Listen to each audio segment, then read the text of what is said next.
Freelancing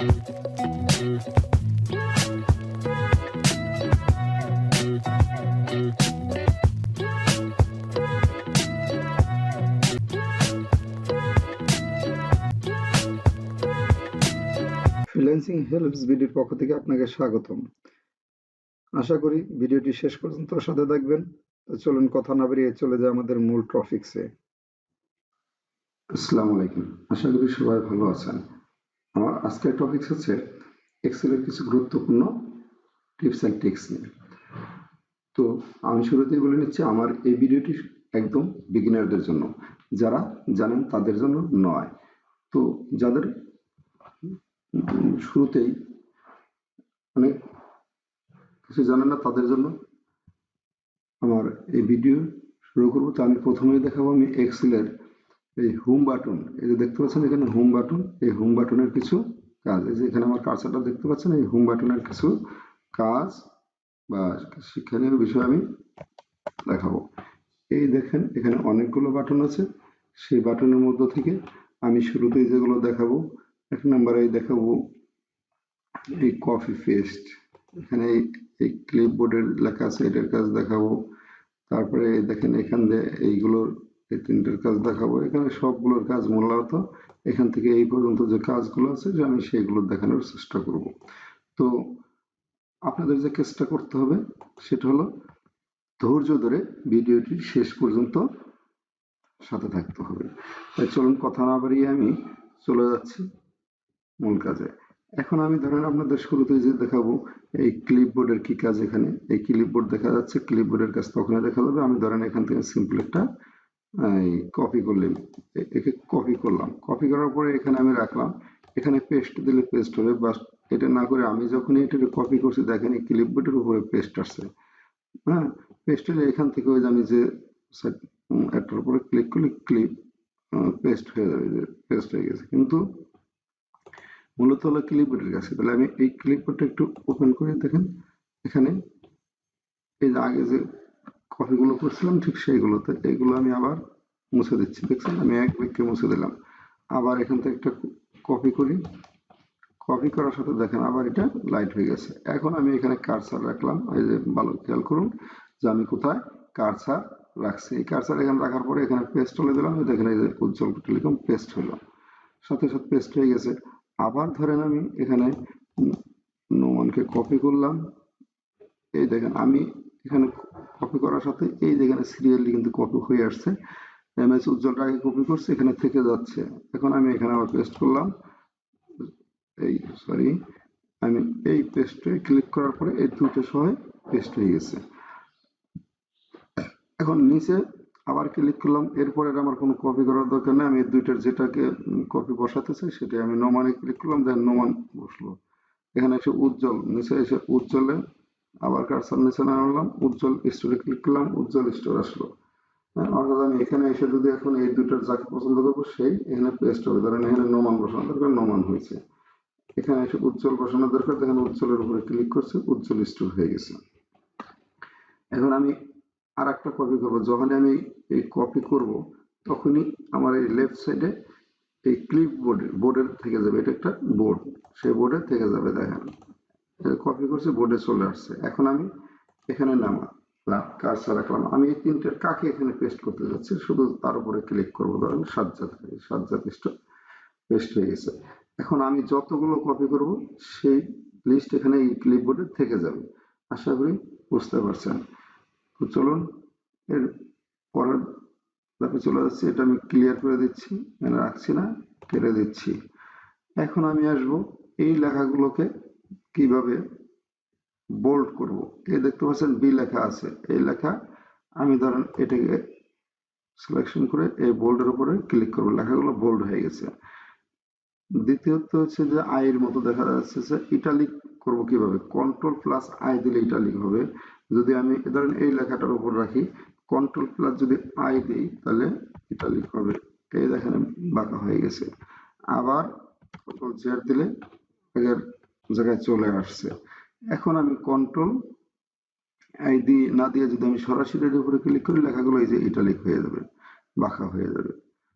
done right সাইডে একটু বাঁকা হয়ে গেছে। আসুন তারপরে কন্ট্রোল ইউ ধরেন এটা আমি দিলাম, আমি বোঝানোর স্বার্থে দিচ্ছি, ভালো করে কার্সারটাকে খেয়াল করবেন আমার কোথায় আমি কাজ করতেছি। ধরেন আমি এই ইসলাম টেলিকম এর নিচ দিয়ে একটা দাগ দেবো, এটা দিলে আন্ডারলাইন হয়ে যাবে, দেখেন নিচ দিয়ে একটা দাগ চলে আসছে। এখন আমরা এই তিনটে শিখলাম। এখন আমার এই লেখার যে সাইজ আছে এই সাইজটা একটু বড় করার দরকার। আপনার এই মুক্তা টেলিকম মুক্তা ভ্যারাইটিসকে আমি বড় করব। সেই ক্ষেত্রে যদি আমি এই যেখানে দেখেন আমার কার্সার যেখানে আছে এই কার্সার এখানে আসেন, এখানে যদি আমি এই লেখাগুলোর সাইজ আছে, আপনি কোন সাইজ করতে চান এরকম শুরু থেকে শেষ পর্যন্ত সাইজ আছে, তাহলে আমি যে সাইজ দেবো সেই সাইজ এখানে হবে। এই একটা পদ্ধতি। আর একটা হচ্ছে এই দেখেন উপরে দুইটা এ আছে, কোথায় আছে এ আছে দুইটা, হ্যাঁ এখানে এই যে দুইটা এ আছে, এখানে এখানে আসেন, এই একটা এই একটা, এগুলো ফন্ট গুলোকে ছোট বড় করার জন্য মূলত। এই যে এতে যদি আমি চাপি দেখেন ধীরে ধীরে ধীরে ধীরে কোনো সাইজ নেই, এখানে সাইজ দেখাচ্ছে, বাম সাইডে আবার সাইজও দেখাচ্ছে, এই সাইজ গুলো বড় হচ্ছে, অর্থাৎ আমি এটার উপর ধীরে ধীরে ক্লিক করতেছি। আবার দেখেন এটার উপরে ক্লিক করব সাইজটাকে ছোট করার জন্য, ছোট অর্থাৎ এই ছোটটাকে ক্লিক করতেছি, কোন সাইজে রাখবো আমি ঠিক সেই সাইজটাই এখানে হবে, হয়ে গেল সাইজ। এখন ধরেন এই আমার লেখাগুলো কি আছে, এখানে এই এক্সেলের যে বর্ডার দেওয়া আছে সেটাই আছে, নিজস্ব বর্ডার নেই, আমি এটাকে বর্ডার করে দেবো, আমার প্রিন্টে বর্ডারের জন্য ওইভাবে দিলে সাদা বের হবে। কন্ট্রোল এ দিয়ে যদি আমি সিলেক্ট করে নিই, সিলেক্ট করার পরে হ্যাঁ দেখতে পাচ্ছেন এইভাবে সিলেক্ট করলাম, অথবা এখানে কন্ট্রোল কার্সার রাখেন, কার্সার রেখে এখানে কার্সার রেখে কি করেন আপনি কন্ট্রোল এই দেন, সিলেক্ট হয়ে গেছে। সিলেক্ট হওয়ার পরে কন্ট্রোল এ সিলেক্ট, এই দেখেন এখানে লেখা আছে বটম বর্ডার, হ্যাঁ এই যে এটা দেখেন কোথায়, এটা এর এখানে ক্লিক করেন, এই ক্লিক করলাম, ক্লিক করার পর দেখেন অসংখ্য ফর্মুলা চলে আসছে, অসংখ্য ডাটা। আমি কি করতে চাই, বটম বর্ডার, বর্ডারকে উপর রাখতে চাই, top border, left border, right border. তো আমি এখন দেখাচ্ছি নো বর্ডার, কোনো বর্ডারই হবে না, তাই আমি অল বর্ডার সব বর্ডার করবো। দেখেন আমার এই লেখাগুলো সব বর্ডার হয়ে গেছে। এখন আবার যদি আমি বর্ডার মুছে দিতে চাই, আবার এখানে যেতে হবে, যাওয়ার পর এখানে নো বর্ডার দিলেই বর্ডার থাকবে না। আশা করি এটাও বুঝতে পারছেন। বর্ডার দিলাম এবং বর্ডার তুলে নিলাম, লেখাগুলোকে ছোট করলাম, বড় করলাম, ইটালিক করলাম, আন্ডারলাইন করলাম। এখন আমি আসব এই লেখাগুলোকে কালার করব। ধরেন আমি এই উজ্জ্বল টেলিকমকে একটা কালার দেব। আগে আমি এই দেখেন এই লাল, এর নিচে লাল আছে, এখানে গেলাম, এখানে যাওয়ার পরে আমি মনে করেন এটা এখন আছে কালো, আমি এটাকে কালো না করে আমি দেব লাল। দেখছেন লেখাগুলো লাল হয়ে গেছে। ধরেন এই নুমান এন্টারপ্রাইজ, এটাকে আমি দিব কি দিব, নুমান এন্টারপ্রাইজকে আমি দিব এখন এই সবুজ, সবুজ হয়ে গেছে। এখন আমি আসলে কোনোটাই দিতে যাচ্ছি না, আমি আবার আগের মতো দিতে যাচ্ছি, কালো করে দিতে যাচ্ছি, এই যেখানে কালো, অটোমেটিক কালো, ক্লিক করেন। আচ্ছা এখন দেখেন আমি ইজিলি কালো হয়ে গেল, মানে কালার চেঞ্জ, এটা হচ্ছে কালার চেঞ্জ। এই যে ফন্ট কালার লেখা আছে, ফন্ট কালার, কালার করব, যে কালার করবো সেই কালার হবে। এখন আসেন আমি রো, এটা আমি ক্লিক করি, এখানে আসে থিম কালার, হ্যাঁ আমি এই যে রো গুলো আছে, কলাম গুলো আছে, একে যদি আমি কালার করতে চাই, তাহলে এখান থেকে আপনি যে কালার দিবেন ঠিক সেই কালারই হবে। দেখেন কালার হয়ে গেছে। আপনি যদি একে মনে করেন যে না এই কালার দেবো না, এই কালার বেশি হয়ে গেছে, এই কালার দেবো, কালার চেঞ্জ হয়ে গেছে। আচ্ছা এই দুটোরে দেবো, আমি ওইগুলো করবো না, জাস্ট এখানে আমি একটু কালার করবো, দেখেন কালার হয়ে গেছে।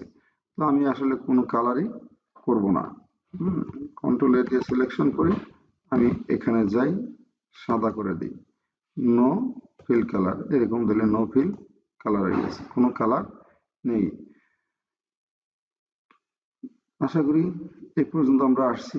এখন আছে এই লেখাগুলো আমার, এই যে লেখাগুলো দেখতেছেন এতটুকু দেখাই, এই লেখাগুলো এরকম সিলেক্ট করলাম, সবগুলো করতে পারি আমি না তা না করে। এখন এই লেখাগুলো যদি এইটার উপরে ক্লিক করি, অ্যালাইন লেফট, অর্থাৎ এই লেখাগুলো সম্পূর্ণ লেফট সাইডে চলে আসবে এটা। এখন যদি আবার বলি না, এক লাইন দেখেন এটার উপরে হলো সেন্টার, এই লেখাগুলো সেন্টারে চলে আসছে। আর তার পাশেরটা যদি অ্যালাইন কি রাইট, রাইট সাইডে চলে আসছে। এখন এটার পরে আমি দেখলাম যে ঘরগুলো ছোট বড় হয়ে গেছে।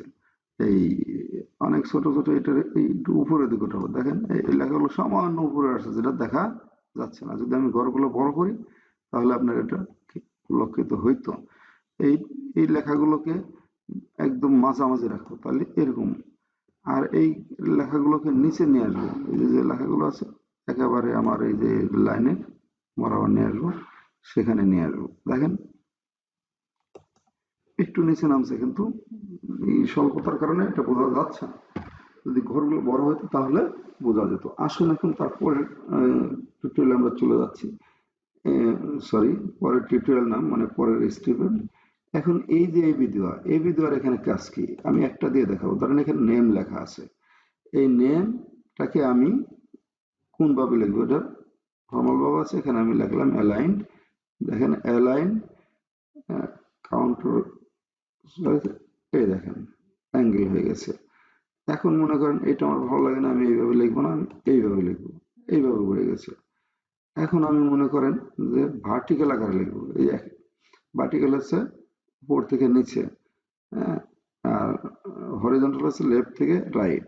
তো এইভাবে আমার ভালো লাগছে না, এটাকে আমি ঘুরাবো। এখানে যাব, যাওয়ার পরে ফরম্যাট সেল অ্যালাইনমেন্ট, সরি, এটাকে ফরম্যাট সেল অ্যালাইনমেন্ট এরকম,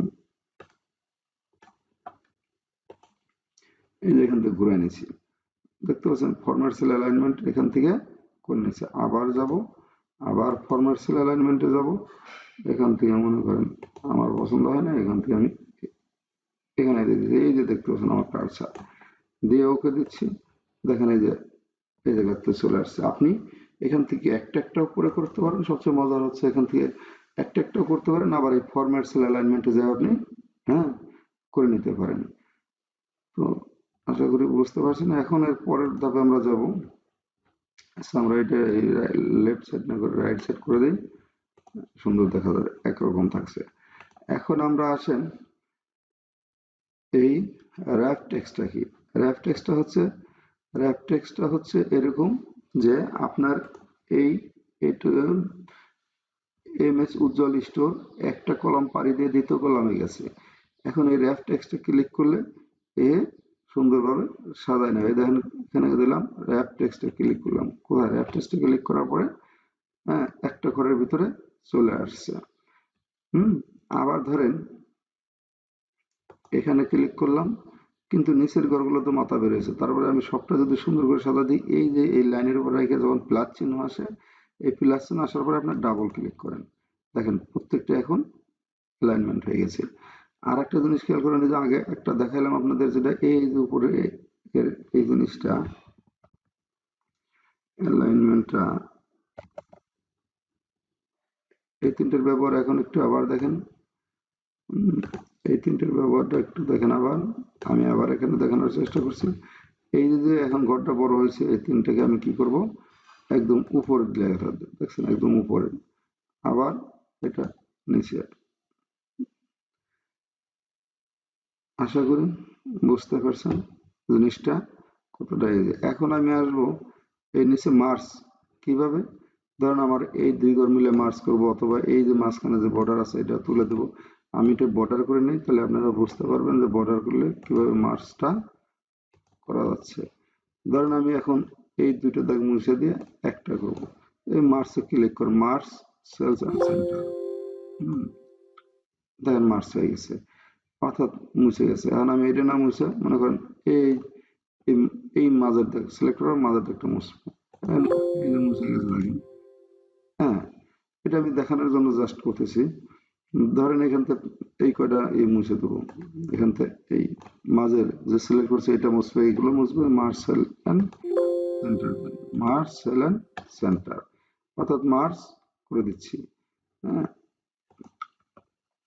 মার্চ সেল অ্যান্ড সেন্টার, তারপর merge and center, merge and center, merge across, merge আর কোনটা মুছবো, ধরেন এই এরকম দাগ দেওয়া আছে, আনমার্চ করব। এখন আমি এটা সিলেক্ট করে দেখি, আনমার্চ করে দেখি কি হয়। আনমার্চ করলে এই আনমার্চ করলাম, যা মার্চ করেছিলাম সেটা আবার আনমার্চ করে দিলাম, আবার দাগগুলো চলে আসছে। তো আশা করি সবাই বুঝতে পারছেন? এখন আসবো আমরা এই ফাংশনটায়, এই কার্সার দেখেন এখানে আসবো শব্দগণ,